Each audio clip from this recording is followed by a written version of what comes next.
desafíos académicos y políticos de los investigadores argentinos. Hace algo más de una década comencé a investigar a los militares argentinos en el siglo XX y XXI desde las perspectivas de la historia social y de la etnografía. Previamente había estudiado funcionarios estatales del Departamento Nacional del Trabajo entre 1907 y 1943, dirigentes y militantes peronistas en la provincia de Misiones en la década de 1990, y académicos universitarios del campo de las ciencias naturales en sus relaciones con la política y el Estado entre las décadas de 1930 y 1970. Si la primera y la tercera investigación estuvieron más ancladas en enfoques y métodos del historiador social, o más ampliamente en aquello que denominamos como estudios sociales del Estado, en el segundo caso, la perspectiva como el método fueron decididamente etnográficos.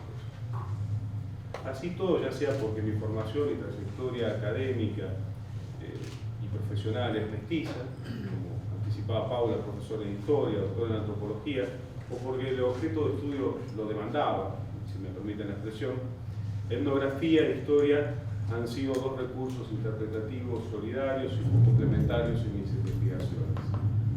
A lo largo de unos 25 años, abocado al estudio de diferentes temas, en esas investigaciones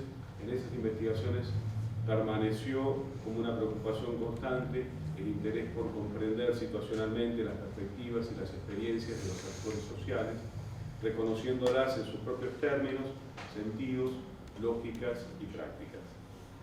En mis investigaciones pude constatar que la producción de conocimientos en ciencias sociales desarrollada en la Argentina desde 1983 acerca de las Fuerzas Armadas como institución estatal y los militares como sujetos sociales en el siglo XX y XXI, ha estado prioritaria y casi exclusivamente concentrada en el análisis de ideologías y la participación política de las conducciones superiores del Ejército, en menor medida de la Armada y de la Fuerza Aérea, en el Estado y en la política nacional, en los golpes de Estado efectuados entre 1930 y 1983, y en las doctrinas e intervenciones represivas que desplegaron sobre diversos actores políticos y de la sociedad civil, con especial énfasis en la experiencia del terrorismo de Estado entre 1976 y 1983. Desde ya, si se revisa la historia argentina del siglo XX, no han faltado buenas razones académicas y políticas para promover esos énfasis temáticos. Asimismo, podemos verificar que se ha priorizado el estudio de lo militar o de los militares en su autonomía, diferencias y oposición respecto de lo civil o de los civiles, unos atributos sociales cuya interpretación en realidad no debería asumirse como un presupuesto de las investigaciones, sino más bien como un hecho situacionalmente dado y por ende de validez histórica relativa. Afortunadamente, algo de ese sesgo ha ido cambiando en los últimos años en la medida en que se profundizó en el estudio de las relaciones o afinidades existentes entre las conducciones castrenses y sectores de la dirigencia política, altos funcionarios del Estado, del Poder Ejecutivo y Judicial, empresarios y miembros de la cúpula eclesiástica. Ese sesgo ideologicista o politicista, colocado en la autonomía y extrema singularidad de lo castrense, en la figura de sus conducciones superiores, esto es, generales, coroneles y sus equivalentes en otras fuerzas armadas, hasta el presente orientado a la definición de los problemas, los objetos, las hipótesis y la elección de las fuentes documentales o de los testimonios en las investigaciones historiográficas, politológicas, sociológicas acerca de los militares. Una consecuencia de ese sesgo es que se tendió a desconsiderar, y no exagero, la comprensión de actores y temas relevantes tales como, primero, el estudio de los oficiales, jefes, oficiales subalternos, suboficiales, dando cuenta de sus adscripciones y autoadscripciones de clase social, étnicas y regionales, la composición social de sus matrimonios y de sus familias, sus identidades políticas y religiosas, especialmente cuando no son católicos, su membresía en y relaciones con diversas organizaciones de la sociedad civil, sus inserciones en el mercado, en el Estado o en la sociedad civil cuando pasan a situación de retiro, solicitan la baja del servicio, entre otros temas muy desatendidos. Contrariamente a lo que sucede en la Argentina, el estudio de esos tópicos es significativo en las agendas académicas de las ciencias sociales anglosajonas y europeas. y su comprensión no supone necesariamente en esos lares, ni lo sería aquí, una desideologización o despolitización de los valores, ideas y comportamientos castrenses, sino más bien el reconocimiento de sus complejas relaciones con y en sus inscripciones en otras dimensiones sociales. Paradójicamente, esas tendencias predominantes en la producción académica argentina sobre las Fuerzas Armadas en el siglo XX y XXI, me refiero al énfasis en la autonomía castrense respecto de la sociedad y la desatención de los atributos sociales que los militares comparten con los civiles, descuidaron el análisis de temas fundamentales como el estudio de la educación, los perfiles y trayectorias profesionales, castrenses, ¿no? Por supuesto, las identidades y formas de sociabilidad de cada arma, especialidad, especial y o promoción o camada de militares, las representaciones de género que definían al soldado, sus concepciones y prácticas de la guerra convencional, y aún sus experiencias como combatientes en la denominada guerra revolucionaria o lucha contra la subversión, pocas veces han sido comprendidas en las perspectivas de los propios actores castrenses, dado que los analistas en general, y como es lógico, se han identificado con las víctimas del terrorismo de Estado. De modo que me propongo demostrar en esta exposición, primero, que el recurso, enfoques y métodos tradicionalmente desarrollados por la etnografía y la historia social y cultural de los militares y de la guerra constituye una alternativa teórico y metodológica adecuada para abordar estas nuevas cuestiones en el estudio de las Fuerzas Armadas y los militares argentinos en los siglos XX y XXI. Segundo, que un mejor conocimiento y diálogo con la producción historiográfica sobre la política y construcción del Estado, los militares y otras fuerzas de guerra y las guerras en el Río de la Plata en el siglo XIX, relativamente más orientadas por enfoques de la historia social y cultural y en interlocución más estrecha con la antropología, nos permitirá a los científicos sociales especializados en las Fuerzas Armadas en el siglo XX y XXI promover un estudio más genuinamente comprensivo de los militares en el Estado y en la sociedad, así como sobre sus concepciones y prácticas específicas de lo militar, de la guerra o de las guerras. Dicho recurso analítico, sin dudas, supone advertir que aquello que se tomará prestado de la historiografía del siglo XIX no puede desanclarse sin las debidas precauciones de sus coordenadas singulares en términos históricos. En tercer lugar, pienso que es posible demostrar que una antropología de los militares, una etnografía de los militares argentinos en actividad en el siglo XXI es una opción con un enfoque y un método adecuado para comprender situacionalmente sus perspectivas y experiencias sobre el ser militar en la actualidad y en nuestro país. En cuarto lugar, por último, presentaré algunas reflexiones generales sobre lo que he denominado en la exposición como desafíos académicos y políticos de los investigadores argentinos que estudiamos militares en el siglo XXI. Comencemos entonces. Los estudios sociológicos y politológicos, también los historiográficos, han tendido a enfatizar en los análisis, como decía, sobre las Fuerzas Armadas en la Argentina y en América Latina en general en el siglo XX y XXI, la autonomía de lo militar respecto de lo civil, las intervenciones de las conducciones superiores castrenses en la política nacional y las acciones represivas sobre diversos grupos o sectores de la política y de la sociedad civil. El caso argentino entonces no se sustrajo de esa tendencia predominante. Por el contrario, la historiografía del siglo XIX ha comprendido a los militares en múltiples inscripciones sociales e interlocuciones con diversos actores de la época. Aclaro aquí que me voy a referir principalmente a las investigaciones sobre militares, oficiales y tropas, y no aquellas que han estudiado milicias, guardias nacionales, montoneras, fuerzas indígenas, mercenarias, entre otras fuerzas de guerra, conforme a la definición que de este último concepto dieran Juan Carlos Gravaglia y nuestro colega aquí presente Alejandro Rabinovich. Podrá decirse rápidamente en favor de ello que por entonces las esferas de la vida social no se encontraban diferenciadas, al menos en términos relativos, como es posible reconocerlas en los siglos XX y XXI, y que por ende la oposición civil-militar no era entonces tan marcada. Si bien, como me advirtiera Alejandro en una comunicación personal hace algún tiempo, los jefes milicianos tendían a ver a los militares del ejército de línea como unos otros. De modo que aunque el argumento de las diferencias relativas reconocidas por los actores sociales o por los analistas a las relaciones entre lo militar y lo civil en el siglo XIX y por otro lado en los siglos XX y XXI guarde alguna eficacia, al menos en mi opinión, antes que expresar una realidad indiscutida, es, por un lado, una construcción social relativa a un cierto contexto y sujetos, y por otro lado un énfasis académico y aún político predominante de quienes estudian a los militares en el periodo que va de 1900 al presente, que ven una oposición demasiado taxativa entre lo civil y lo militar. Un relevamiento de la literatura correspondiente al siglo XIX, eventualmente el siglo XVIII, producida por historiadores de las universidades e instituciones científicas argentinas, nos muestran que ellos han investigado tópicos desconsiderados, con contadas excepciones, a las cuales podemos referir después en los comentarios y preguntas, por los académicos que estudiamos la guerra, los militares y otras fuerzas de guerra en los siglos XX y XXI. ¿Cuáles son esos temas? Enumero.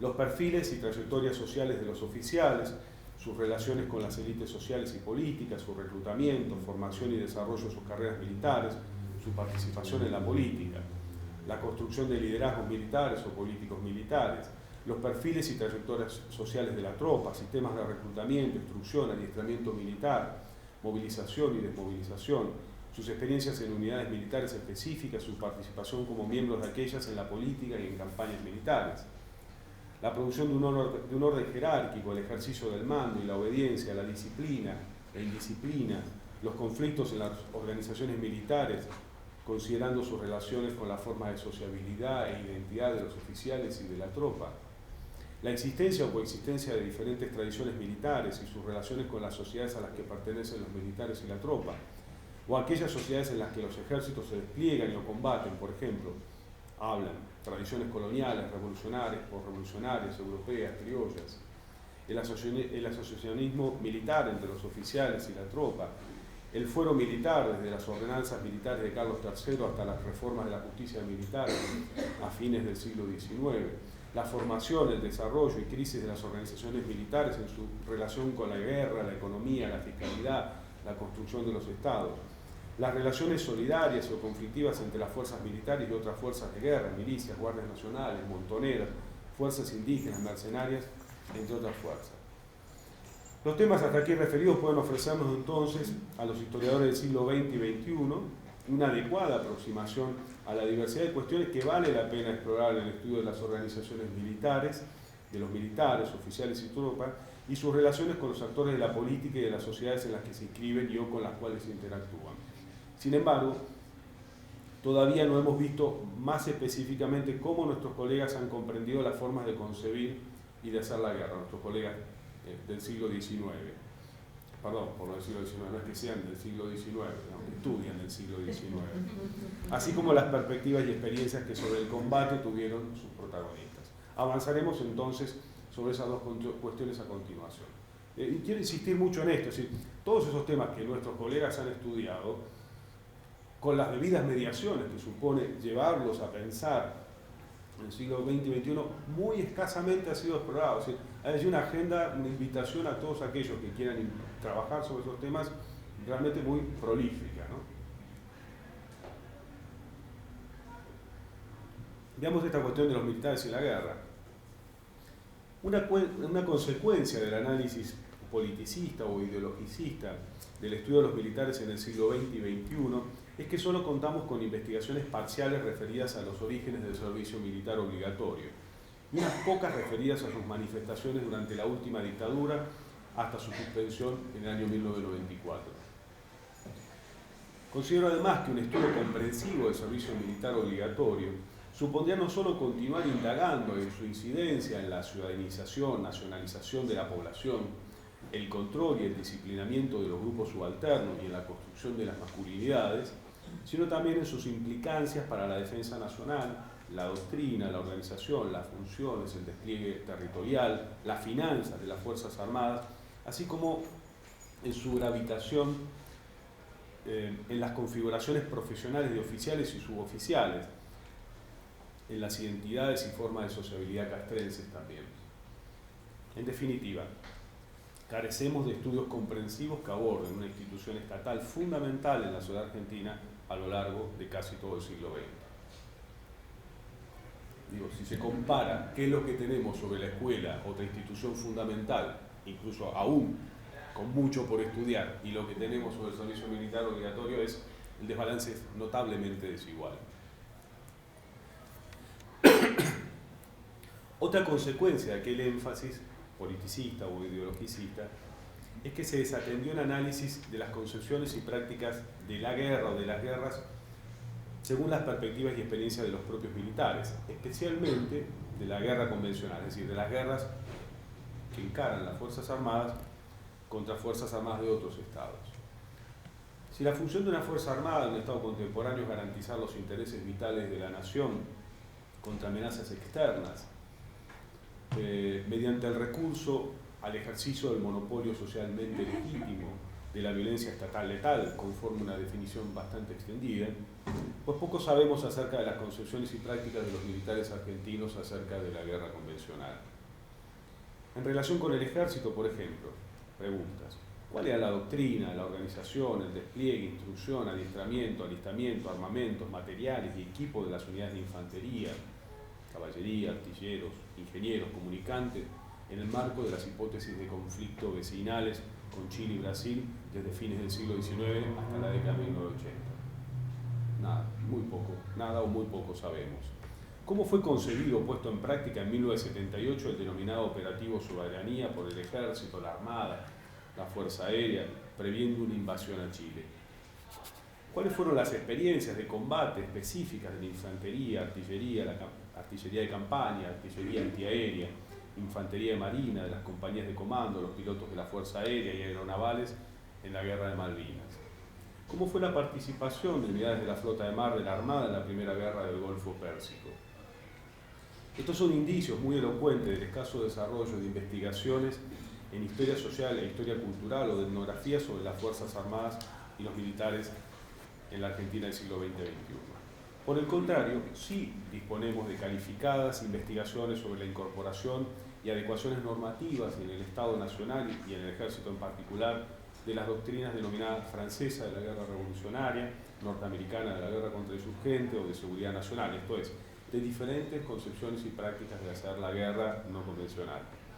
Asimismo, conforme a las investigaciones judiciales por crímenes de lesa humanidad, conforme estas causas judiciales han ido progresando, es posible hoy disponer de amplios y diversos conocimientos sobre dispositivos represivos y las modalidades que asumió la lucha o la guerra contra la subversión en la década de 1970 y en particular con el terrorismo de Estado de esta última dictadura. Allí sí efectivamente hemos tenido avances.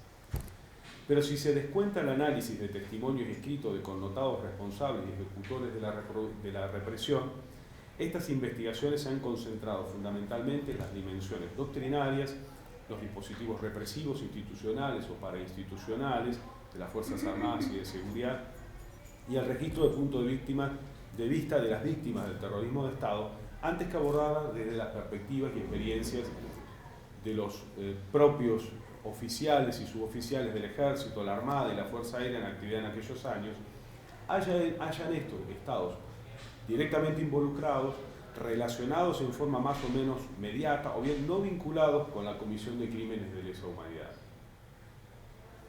Que actualmente el testimonio público o militar acerca de aquellos sucesos pueda resultar judicializable, derivando tanto en citaciones a una declaración testimonial o indagatoria, es una determinación social que pesa sobre cualquier iniciativa de hacer avanzar las investigaciones en ese sentido, pero no es un obstáculo insalvable si se lo aborda libre de preconceptos, se asegura el acceso a los entrevistados, la confidencialidad de sus dichos y se evitan citas textuales resultantes de las entrevistas, conversaciones informales o del trabajo de campo etnográfico. Sobre el combate y los combatientes.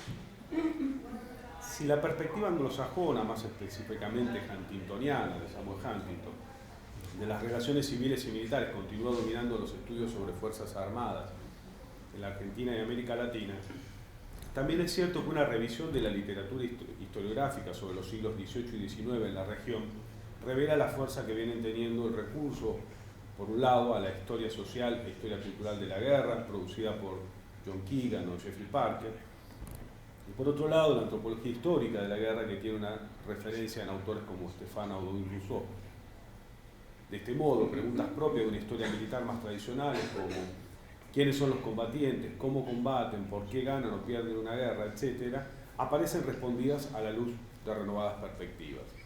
Al respecto, recientemente, Alejandro Rabinovich, publicó Anatomía del Pánico, la batalla de Huaqui o la derrota de la Revolución en 1811, desde esa óptica exploró cuestiones relevantes como la doctrina, estrategia, organizaciones, armamentos y tácticas de combate de la caballería, infantería, artillería de los ejércitos, los combates, batallas y campañas militares, las perspectivas y experiencias de oficiales y tropas resultantes de su participación en las batallas como combatientes, la incidencia de los perfiles y culturales de los combatientes en su desempeño en el combate. Esta historiografía debería ser una referencia entonces para los estudios sobre militares y la guerra en el siglo XX y XXI, como también debería serlo la antropología de la guerra, que ha tenido una cabal expresión en la etnografía de Rosana Guber sobre los pilotos A4B, publicada en su libro Experiencia de Halcón, ni héroes ni kamikazes, pilotos de A4B. Así pues, la historia social y cultural o la antropología de la guerra ofrecen buenas orientaciones para definir, problematizar y analizar cuestiones relativas a las concepciones y prácticas de la guerra, el combate y los combatientes en la Guerra de Malvinas, pero también las experiencias militares en la denominada guerra revolucionaria o lucha contra la subversión en la década de 1970. El estudio de esta última cuestión demandará necesariamente una comprensión en diálogo o en simultáneo con las concepciones y prácticas de los miembros de las organizaciones armadas irregulares acerca de lo que ellos denominaban como guerra revolucionaria o guerra popular prolongada, pues los militares no siempre han detentado o detentan el monopolio social o jurídicamente legítimo de la violencia física letal, y por ello los combatientes no siempre han sido ni son militares encuadrados en las Fuerzas Armadas estatales. Como muestra la historiografía del siglo XIX, también existieron en el siglo XX otras fuerzas de guerra. Por último, el recurso a una historia social e historia cultural de la guerra ha redundado en la historiografía producida recientemente en el análisis de las perspectivas y experiencias acerca de la guerra por parte de los no combatientes. Pues las guerras han sido y son vividas más próxima o distantemente por diversas personas y de diferente modo, de así que esas historias no solo se ocupan de sus combatientes. Vamos al siguiente punto, digamos, la antropología social en la Argentina y los estudios de los militares. No se esperen, vamos a ir avanzando y vamos, en 20-25 minutos terminamos. Y vamos a la discusión y a los debates y a las preguntas. La antropología social producida en la Argentina a partir de la década de 1960 desarrolló por un lado una vertiente definida fundamentalmente por el estudio de poblaciones rurales y urbanas subalternas de la sociedad contemporánea, indígenas, campesinos, pobres, urbanos, entre otras categorías. Y por el compromiso, se definía también por el compromiso social y político que los antropólogos establecían con aquellas poblaciones para reformar o revolucionar sus condiciones de existencia como sectores socialmente dominados. Por otro lado, una vertiente distinta, en la misma época, asumió un compromiso social y político con esas poblaciones como parte de su programa antropológico, al mismo tiempo que se referenciaban enfoques teóricos y metodológicos y temas consagrados por las antropologías metropolitanas anglosajona y francesa, en los que se inscribía y con los que mantenía una estrecha interlocución. Los cultores argentinos de una y otra vertiente antropológica se vieron envueltos en forma voluntaria o involuntaria en los procesos de violencia política desatados en la Argentina de la década de 1970, sufriendo la represión, la persecución, la cárcel, el exilio o la muerte, primero como consecuencia del accionar de grupos paraestatales y luego por el ejercicio del terrorismo de Estado puesto en marcha por las Fuerzas Armadas durante la dictadura cívico-militar del autodenominado Proceso de Reorganización Nacional. Durante los años del proceso, la disciplina antropológica continuó enseñándose y practicándose discretamente en pocos ámbitos académicos. A partir de la apertura democrática de diciembre de 1983, la antropología social asistió en la Argentina a un periodo de libertad en la producción de conocimientos en instituciones científicas y universitarias, así como la reapertura y creación de nuevas carreras de antropología en las universidades nacionales en las que comenzaron a formarse nuevos antropólogos. En esas 4 décadas que median en la Argentina entre los años 1960 y los comienzos del siglo XXI, ambas vertientes de la antropología social compartieron 2 rasgos en común: programas antropológicos que tenían por objeto de estudio poblaciones subalternas de la sociedad argentina y la explicitación del compromiso ético del antropólogo con ellas.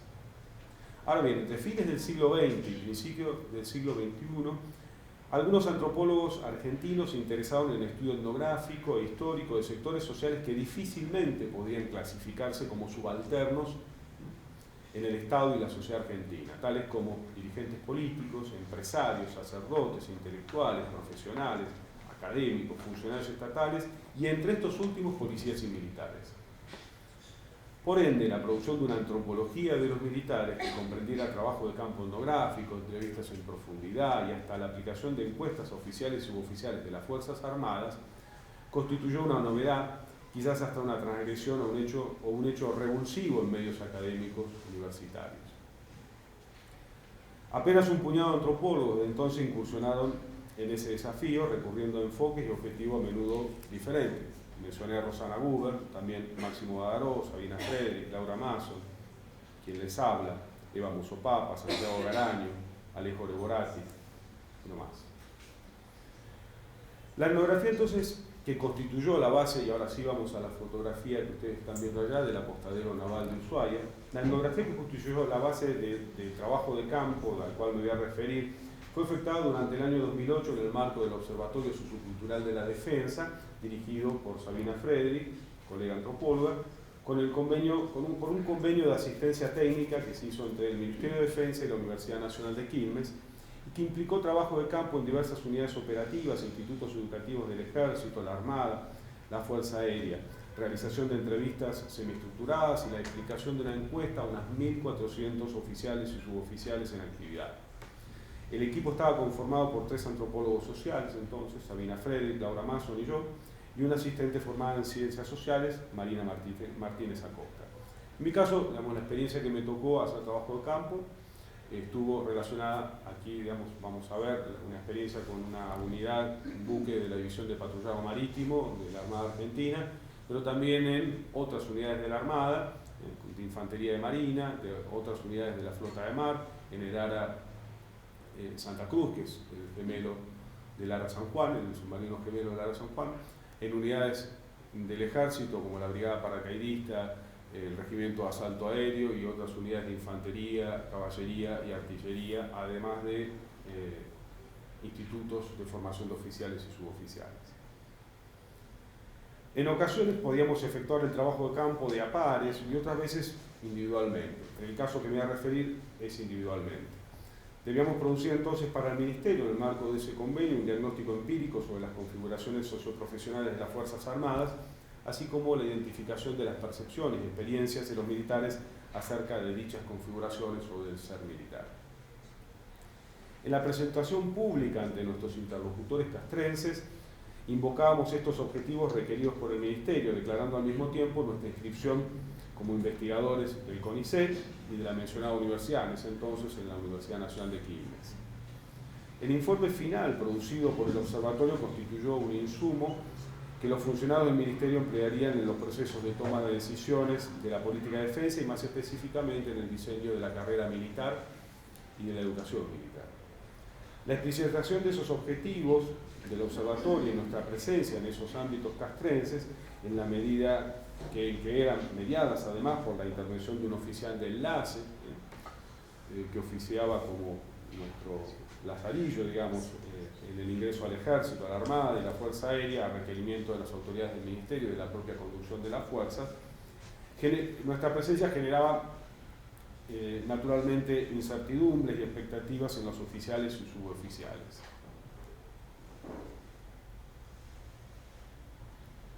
Conforme nos fuimos dando cuenta, en el curso de trabajo de campo etnográfico, se preguntaban qué cuestiones del mundo militar abordaríamos y qué diríamos al Ministerio. ¿Qué comprenderíamos correctamente lo visto y oído en las unidades? ¿Seríamos fieles a los testimonios que nos ofrecían? ¿Éramos un vehículo confiable para transmitir sus necesidades y demandas? ¿Obraríamos como espías del Ministerio? Decir que éramos antropólogos sociales no contribuía a despejar dudas sobre nuestros objetivos. Los militares sabían que la historia, la ciencia política, la sociología estudiaban a las Fuerzas Armadas, pero los antropólogos no estudiaban otras cosas y sobre todo, no estudiaban a los indios. Si adicionalmente invocábamos nuestra inscripción institucional en la Universidad Nacional de Quilmes o en el CONICET, tampoco conseguíamos despejar dudas. ni ganábamos automáticamente su confianza, pues los profesores y los estudiantes de las universidades públicas y sobre todo de las carreras de ciencias sociales y humanas eran tenidos muchas veces con buenos motivos como críticos de los militares y de las Fuerzas Armadas. Conforme las visitas a las unidades militares se concretaban y permanecíamos en ellas 2 o 3 días e incluso hasta 10, en forma continua, comenzamos a percibir algunas manifestaciones del denominado rapport con oficiales y suboficiales en relación con nuestra presencia y actividad. Y ello contribuyó positivamente. En ello contribuyó positivamente el apoyo dado por los oficiales de enlace, que empezaban a conocer mejor, por nuestra continua relación con ellos, empezaban a conocer mejor los objetivos de nuestra investigación y se formaban una primera noción acerca del enfoque y metodología etnográfica, con su énfasis en la comprensión de las perspectivas y experiencias de los actores en sus propios términos, lógicas y contextos de uso.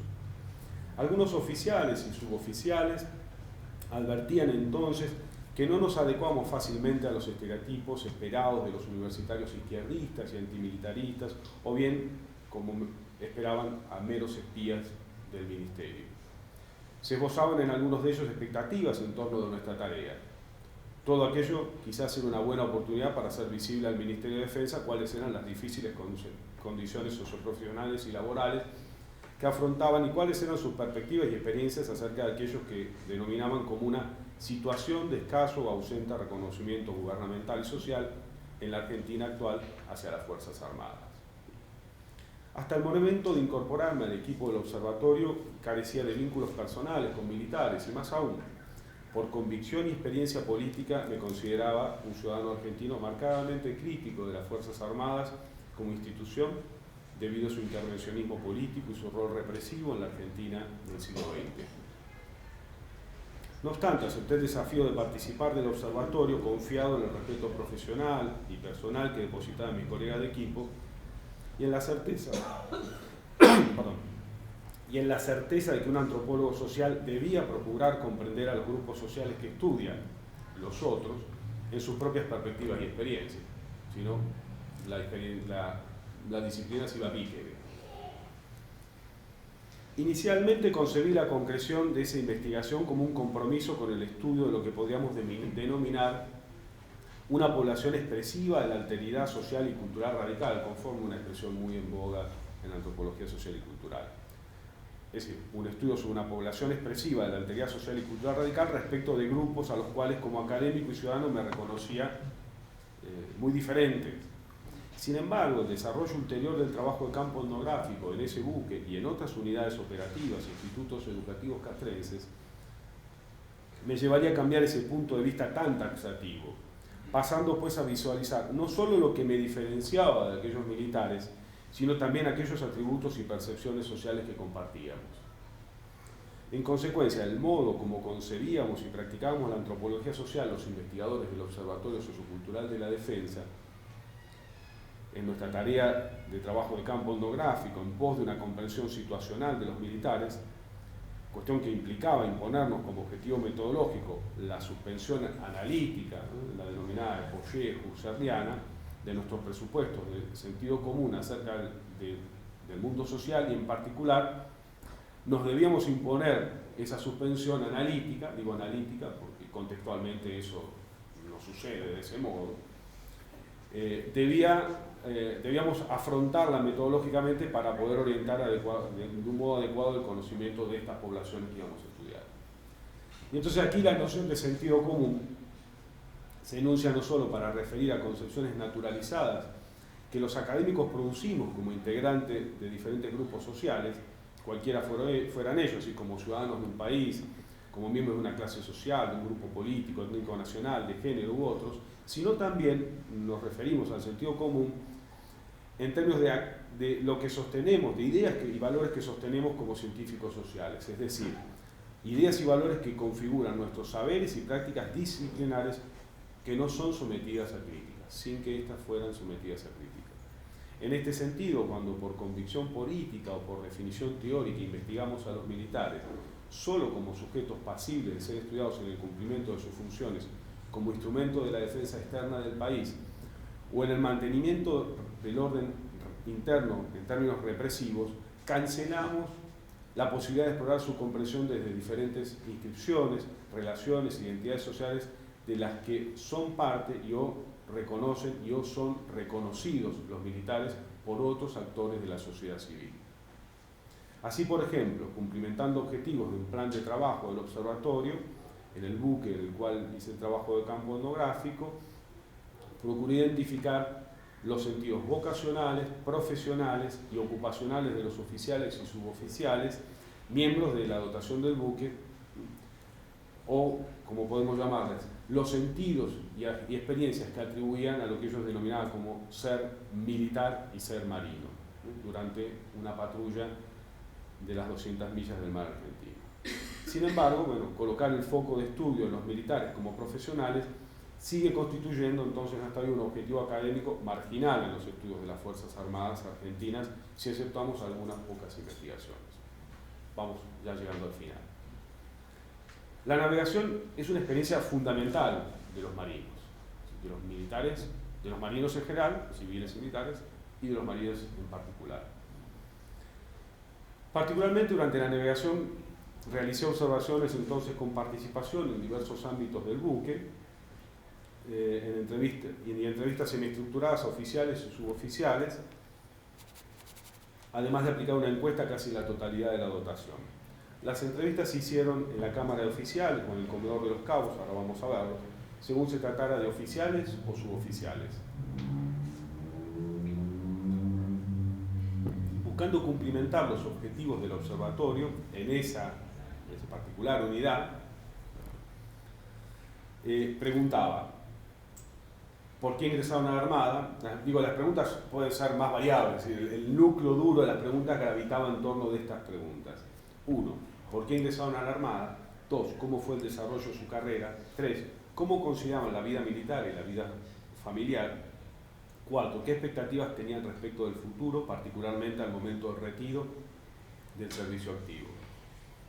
Oficiales y suboficiales destacaban unas concepciones del ser militar como vocación, profesión u ocupación, enfatizando unos u otros sentidos de acuerdo con los temas, las situaciones, percepciones y experiencias referidas por ellos en las entrevistas. Así que la mirada dóxica del ser militar como una pura vocación se expresaba solamente en algunos y en algunos contextos, y frente a mí en algunas situaciones. Pero en general lo que encontramos era, variando el interlocutor y el contexto, percepciones que iban desde la vocación, la elección de una profesión o una mera ocupación laboral, un puesto de trabajo que permitía vivir a él y a su familia.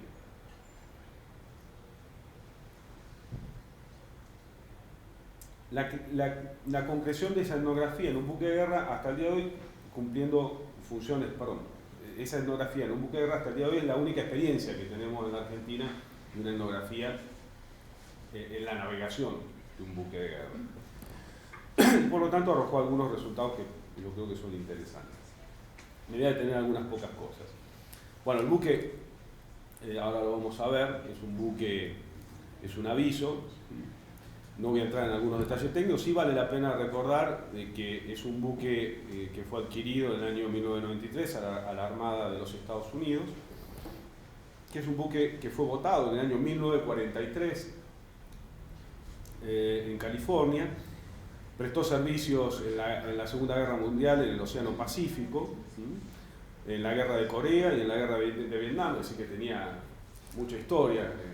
Fuera de garantía. Sí, sí. Pero era uno de los buques más operativos que tenía la Armada en ese momento, ¿sí? Porque las corbetas y los destructores, que son no solo de mayor porte, sino más modernos, con las reducciones de costo era más difícil que navegar. Entonces los avisos eran muy operativos, ¿sí? Y tenían realmente era un buen lugar para testear la experiencia militar en la navegación. Pero bueno, era un buque muy leal, de hecho le tengo mucho aprecio a ese buque. Sigamos.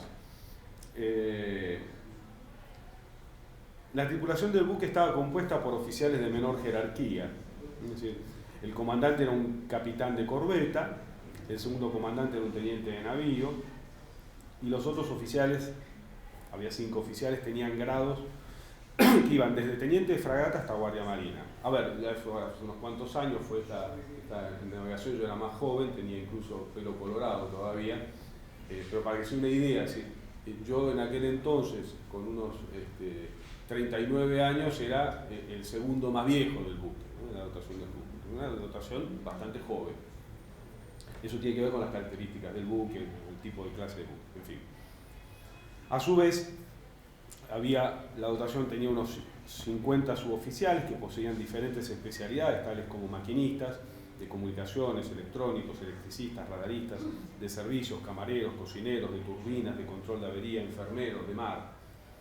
Al igual que en otras unidades de la Armada, los cabos cumplían funciones previstas para los marineros voluntarios y todo el personal era masculino.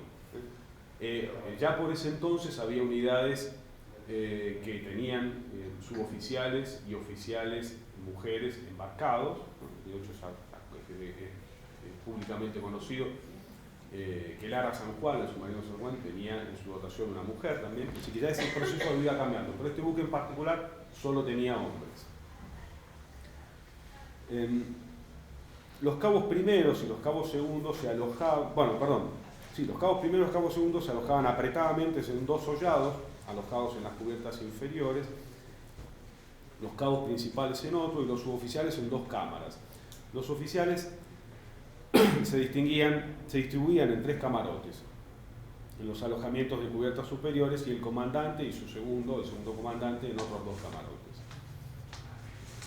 Como antropólogo que realizaba una investigación por encargo del Ministerio de Defensa, fui alojado en el camarote de un oficial, pues en el orden y jerarquía del buque mi posición social era homologada a la de los oficiales. No obstante, durante la navegación yo circulaba por espacios de trabajo y de descanso de los suboficiales, a fin de realizar las observaciones con participación, las entrevistas y las conversaciones informales para registrar las perspectivas y las experiencias de toda la dotación en los ámbitos donde naturalmente realizaban sus tareas.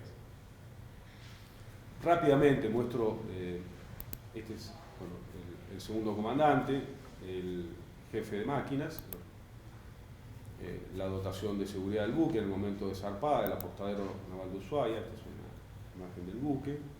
Es un buque logístico, ¿no? El buque está artillado, pero es un buque que cumple tareas logísticas fundamentalmente, es un aviso, momento de la zarpada, la maniobra de la zarpada, el comandante, el segundo comandante, el jefe de máquinas, que es un oficial, un suboficial antiguo, que transmite las comunicaciones del comandante y el segundo comandante, las maniobras de zarpada, el jefe de operaciones, el puente de mando, el radarista, puente de mando, una foto aquí con el comandante, la lancha rápida que se acerca atrás, es una lancha de la Armada chilena, estos son los canales fueguinos.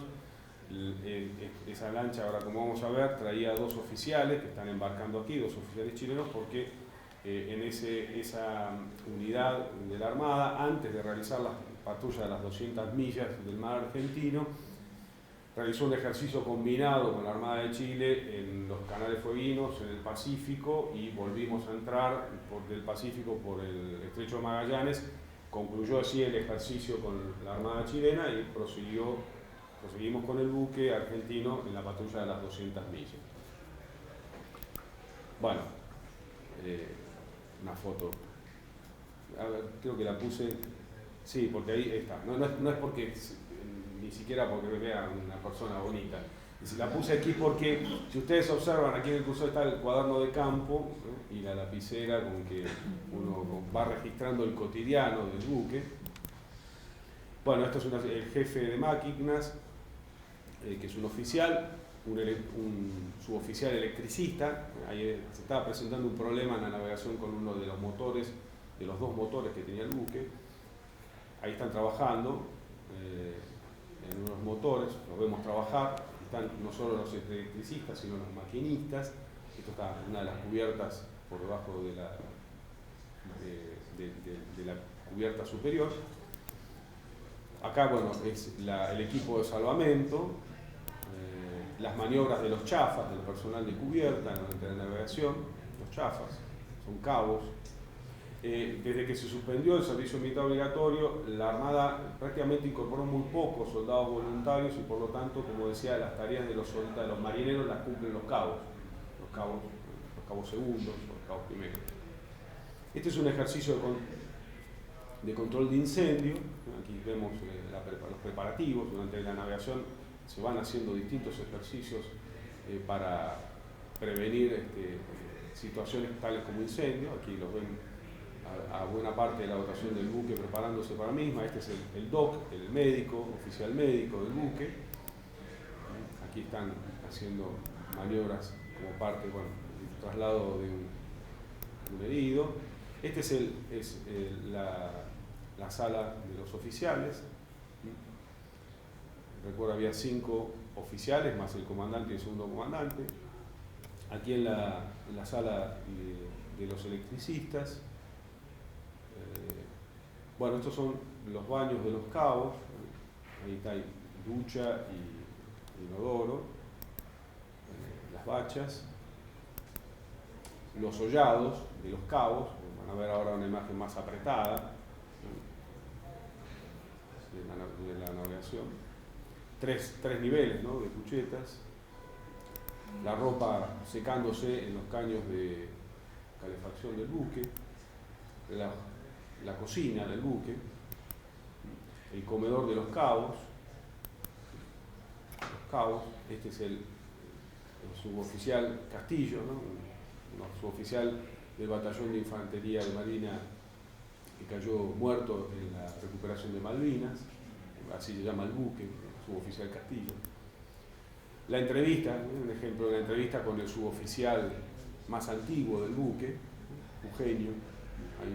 La Armada tiene una presencia muy importante entre los suboficiales de hombres y mujeres que son del noroeste o del NEA de la Argentina. El momento que se sirve la comida, es decir, allí es autoservice, se hace una fila sin distinción de si son oficiales o suboficiales. El comedor de los cabos, la sala de nuevo de los oficiales. Aquí está el segundo comandante. Bueno, esta es una de las tareas del patrullado, de la división de patrullado marítimo, controlar la navegación del mar argentino, y entre ellos los buques que pescan ilegalmente. Es un buque potero de bandera china que pescan en la línea, digamos, en la línea 201, en la milla 201 del mar, se entran y salen. Bueno, después nos podemos detener en explicar en qué consiste la maniobra que se realiza para abordar el buque. Está la persecución y el abordaje. En este caso el abordaje no se pudo concretar. Bueno, esto es parte de la maniobra del seguimiento. Yo estaba viendo el cohete, estaba tomando nota, fíjense nuevamente observando y registrando la maniobra.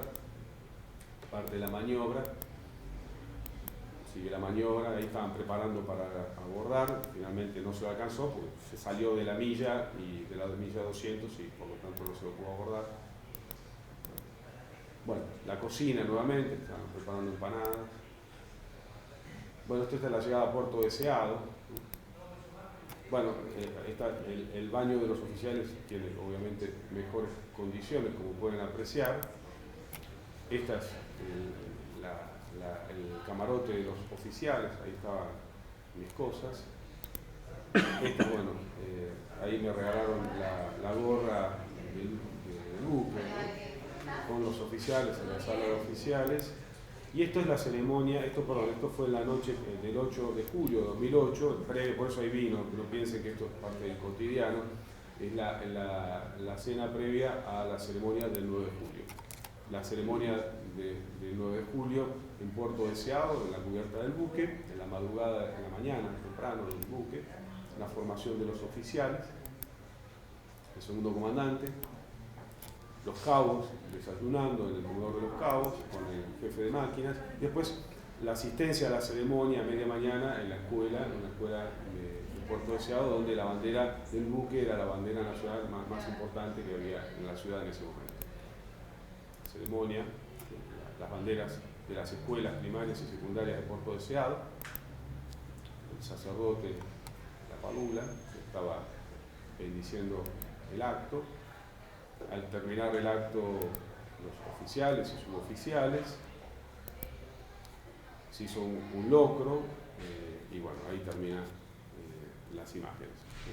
Vamos cerrando, si tienen paciencia, sé que estoy en 50 minutos, Paula, me extendí un poco más con lo de la foto, pero ahí voy cerrando, 10 minutos más. Ahora bien, decía, una cosa es invocar la epoché husserliana en una clase universitaria, en un manual de antropología, sin suspender las certezas, e incluso en una ponencia para un congreso disciplinar o para esta exposición. Pero algo muy diferente es poner este principio metodológico en práctica en las interlocuciones cotidianas de las que participamos los investigadores en el curso de trabajo de campo etnográfico. Una situación social producida el 7º día de navegación durante una conversación informal en la Cámara de Oficiales dio lugar a la reproducción de estereotipos acerca de lo universitario y lo militar en mis perspectivas y en la de los oficiales. Transcribo notas de mi cuaderno de campo, ese que ustedes vieron allí. Leo. Ayer al mediodía tuvimos una conversación, escribo yo, sobre la universidad en la Cámara de Oficiales. Estaban Juan, Santiago, Rubén, Ignacio, Fernando y el Doc, todos oficiales. Todo comenzó con un comentario de Rubén, que había visitado la Facultad de Medicina de la UBA acompañando a un amigo que estudiaba ahí. En esa facultad había estudiado su abuelo, que había sido medalla de oro. Había estudiado con mucho esfuerzo porque el terremoto de San Juan de 1944 había dejado a su familia sin casa. A Rubén le habían llamado desagradablemente la atención la suciedad, los destrozos, los carteles de las agrupaciones estudiantiles por todas partes. Le molestaba que ese lugar que su abuelo recordaba con tanto gusto y en el que había definido el curso de su vida estuviese tan descuidado. Dijo Rubén que había llegado a un local de madera del centro estudiante junto con su amigo y que había visto una gorda tirando hierba al piso y a un barbudo cuarentón, que seguramente, decía, era un estudiante crónico. Tanto le había molestado la situación que los había encarado y les había dicho si no les parecía que el centro estudiante tenía que hacer algo en medio de todos esos destrozos, en vez de preparar la mediconga, repetía, esa fiesta que tanto anunciaban por los carteles. ¿Por qué no se juntan todos los estudiantes un fin de semana y se ponían a limpiar y pintar todo? El tipo le había respondido que quién era él para venir a decirles eso. Rubén le dijo que era uno de los que pagaba con sus impuestos para que él pudiera estudiar ahí. Se tuvo que ir recaliente, porque ya lo iban a cagar a trompadas. Su amigo se había enojado mucho con él. Le dijo, así no voy a probar nunca una materia acá. Después de escuchar el relato de Rubén, sentí la imperiosa necesidad de correrme de mi posicionamiento como observador participante en lo intrusivo en esa situación producida en la Cámara de Oficiales y exponer mi propio punto de vista, pues mi percepción era que en esos dichos había una velada crítica a la universidad pública. No obstante, tenía presente entonces que mi discrepancia con Rubén no eran tan grandes como para negar la verosimilitud de su descripción sobre aquel escenario universitario, dado que, aunque desconocía la Facultad de Medicina de la Universidad de Buenos Aires, sí estaba familiarizado con el entorno de la próxima Facultad de Ciencias Sociales de esa casa de estudios. Y en verdad, mi percepción sobre el estado físico de aquel predio era bien coincidente. Retomo las notas del cuaderno de campo. Les dije que hay otras universidades que tienen una situación distinta a la UBA. Por ejemplo, la Universidad General Sarmiento, la de Quilmes, que conozco bien. Pero Santiago intervino y dijo que le da mucha bronca a los estudiantes crónicos que van a la universidad a hacer política, porque así le roban el lugar a otro. Lo mismo confirmó Rubén. Dijo, se quejan porque el Estado les permite tener una sola materia aprobada por año para mantener la regularidad. Pablo dijo que Daniel Firmus era un buen ministro de Educación, era el ministro de esa época. Parecía un buen tipo, pero que no les habían dejado hacer nada. Juan dijo que la universidad deberían ir solo los que merecen hacerlo. Su hermana va a la Universidad Nacional de Tucumán y dijo que la participación política de los estudiantes que también está llena de tipos que hacen política. Yo digo que el cogobierno y la participación política de los estudiantes son parte de las tradiciones universitarias, de las tradiciones reformistas de la Argentina. Me escuchan y dicen que está bien, pero Rubén vuelve a insistir en que si tanto les interesa participar los estudiantes, deberían hacerlo limpiando y pintando el edificio. Santiago se ríe y dice, esos modales troperos no son para los civiles. Le digo que yo he militado en la universidad y que fui miembro del Centro de Estudiantes de la Facultad de Ciencias Económicas de la Universidad Nacional de La Plata en los años 80 y que cambié 3 veces de carrera de grado hasta que me recibí de profesor de historia. Pero replican que eso es diferente, porque yo me gradué y me doctoré. Cierra el cuaderno de campo. Esos testimonios de oficiales subalternos con edades que oscilaban entre los 21 y los 37 años manifestaban la existencia de un contraste entre la percepción de esa situación en la universidad pública con acceso libre, si bien las facultades de medicina tenían, por lo menos la de la UBA, exámenes de ingresos restrictivos, y requerimientos de mantenimiento de regularidad laxas en su población de estudiantes, comparándolas con las lógicas y prácticas meritocráticas y competitivas históricamente vigentes en el acceso a la formación militar básica en la Escuela Naval Militar, con sus exámenes académicos, médicos y psicológicos, físicos y de aptitud militar, y con el curso del desarrollo de la carrera militar, con sus evaluaciones anuales y sus cursos de perfeccionamiento. Asimismo, debe tenerse en consideración que la afirmación de renovadas concepciones acerca de la educación y de la carrera profesional militar en democracia enfatizaron, al menos desde la década de 1990, su necesaria despolitización.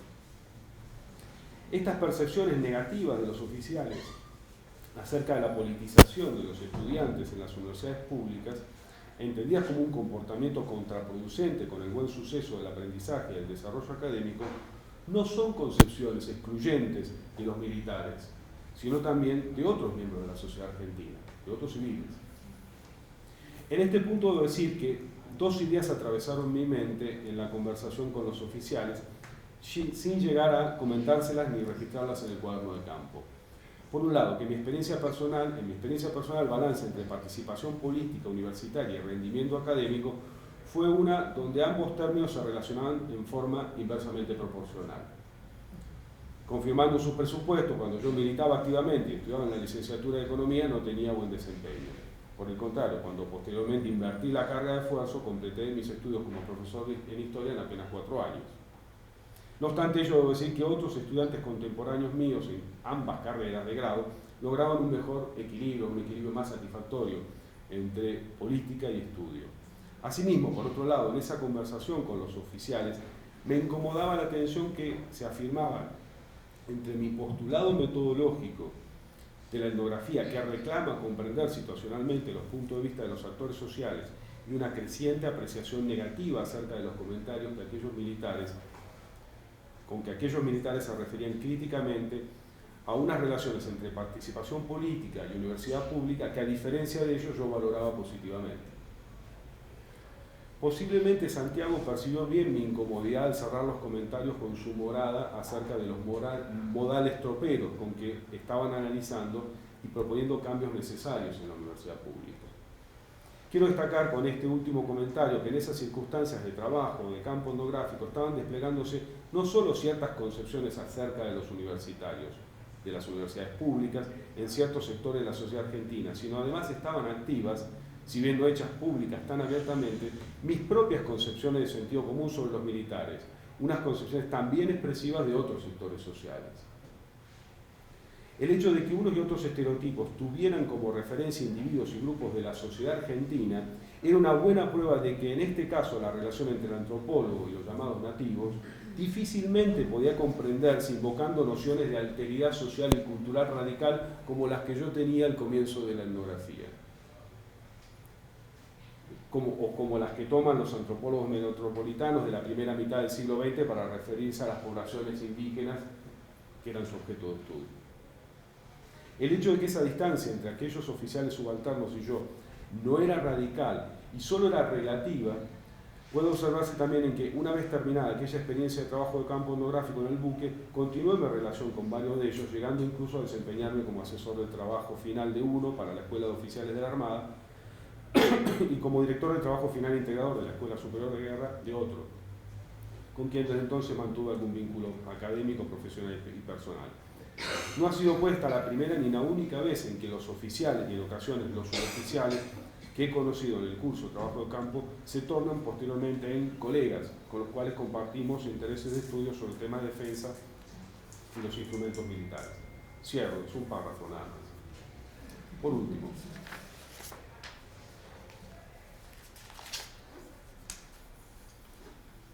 ¿es posible suponer que la antropología social pensada y hecha en la Argentina puede interpretar e incluso parcialmente modificar sus presupuestos, enfoques y métodos a partir de las experiencias etnográficas con militares argentinos? Mi respuesta es que probablemente sí. Por un lado, porque el estudio etnográfico de este grupo social atípico, por no ser considerado subalterno en el Estado y en la sociedad nacional, así como por ser todavía sospechados por sectores de la sociedad argentina como tributarios del autoritarismo del siglo XX, permitiría avanzar en definiciones disciplinares menos dependientes del tipo de población estudiada y del reconocimiento de cualquier tipo de compromiso salvacionista con ella, y por consiguiente más atenta a la explicación de sus elecciones teóricas y metodológicas. Por otro lado, porque contribuiría al desarrollo de unas áreas temáticas escasamente exploradas en el país, como la antropología de los militares o la antropología de la guerra, abriendo no solo nuevas líneas de investigación sustantiva, sino también interlocución con otras antropologías del mundo. Me pregunto finalmente si esta experiencia etnográfica supuso algún tipo de transformación cognitiva, social o personal en quien llevó adelante la investigación. Siendo un ciudadano argentino, un civil, un profesor universitario, investigador del CONICET, esposo, padre, efectuar una etnografía en un buque de guerra durante la patrulla de las 200 millas del mar argentino era para mí una ruptura radical respecto de mis actividades ordinarias. Y en tales circunstancias, la resocialización a la que me sometí en las concepciones y prácticas socioculturales del grupo que estudiaba puede ser asociada con un rasgo típico de la etnografía, una premisa indispensable para cumplimentar como parte del trabajo de campo desde el día que arribé a la base naval de Ushuaia. Ese doble desplazamiento sociocultural y en el espacio físico que implica la experiencia de navegación como viaje, si se lo reifica, puede equivocadamente ser comprendido como un fenómeno expresivo de una discontinuidad social y cultural excluyente establecida entre aquello que Clifford Geertz denominó como la distinción entre estar allí en el campo, esto es, en otra sociedad o cultura, y el estar o escribir aquí, en el gabinete, en la sociedad y la cultura del antropólogo.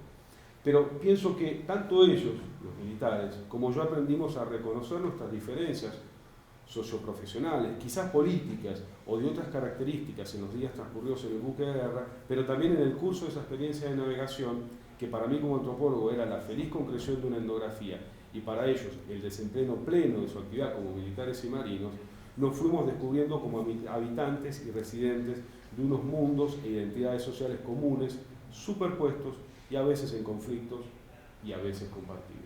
Muchas gracias y perdón por la extensión.